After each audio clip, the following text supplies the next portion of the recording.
Taste the Daily. ಸಭೆ ಹಿನ್ನೆಲೆ ಸಭೆಯಲ್ಲಿ ಪಕ್ಷದ ಸಂಸ್ಥಾಪಕ ನಟ ವಿಜಯ್ ಭಾಗಿಯಾಗ್ತಾ ಇದ್ದಾರೆ. ಮಮಳ್ಳಾಪುರಂನ ಖಾಸಗಿ ಹೋಟೆಲ್ನಲ್ಲಿ ಸಭೆಯನ್ನು ಕರೆಯಲಾಗಿದೆ. 2,000 ಮಂದಿ ಸಭೆಯಲ್ಲಿ ಭಾಗಿಯಾಗ್ತಾರೆ. ಕರೂರು ದುರಂತದ ಬಳಿಕ ಸಾರ್ವಜನಿಕವಾಗಿ ವಿಜಯ್ ಕಾಣಿಸಿಕೊಂಡಿದ್ದಾರೆ. 41 ಮಂದಿ ದಾರುಣವಾಗಿ ಸಾವನ್ನಪ್ಪಿದ್ರು. ವಿಜಯ್ ಅವರ ರ್ಯಾಲಿ ಸಂದರ್ಭದಲ್ಲಿ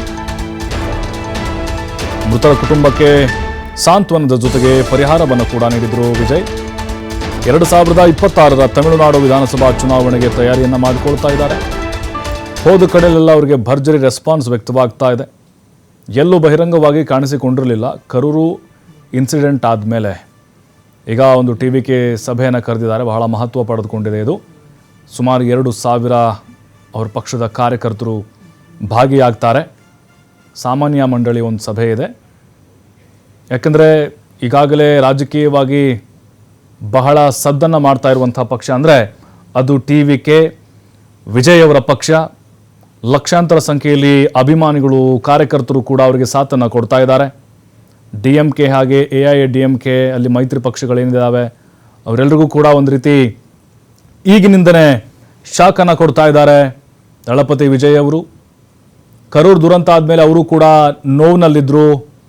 ಜೊತೆಗೆ ಸಾರ್ವಜನಿಕವಾಗಿ ಈಗ ಕಾಣಿಸಿಕೊಳ್ಳೋದು ಬೇಡ ಅಂತ ಅವರ ವಿರುದ್ಧವೂ ಕೂಡ ಆಕ್ರೋಶಗಳು ವ್ಯಕ್ತವಾಗ್ತಾ ಇತ್ತು. ರಾಜಕೀಯ ವಿರೋಧ ಪಕ್ಷಗಳೇನಿದ್ದಾವೆ ಮುಗಿಬಿದ್ರು.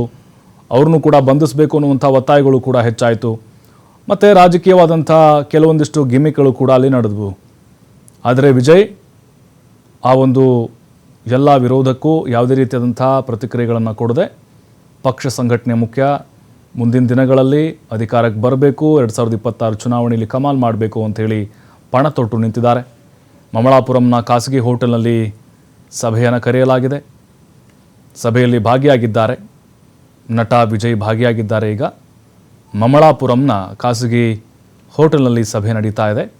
2,000 ಮಂದಿ ಆ ಸಭೆಯಲ್ಲಿ ಭಾಗಿಯಾಗಿದ್ದಾರೆ. ಈಗಲೂ ಕೂಡ ವಿಜಯ್ ಆ 41 ಸಾವಿನಾಯ್ತಲ್ವಾ, ಆ ಸಾವಿನ ನೋವಿನಲ್ಲಿ ಇರೋದು ಅವರ ಮುಖಭಾವ ನೋಡಿದ್ರೆ ಕಂಡು ಬರ್ತಾ ಇತ್ತು.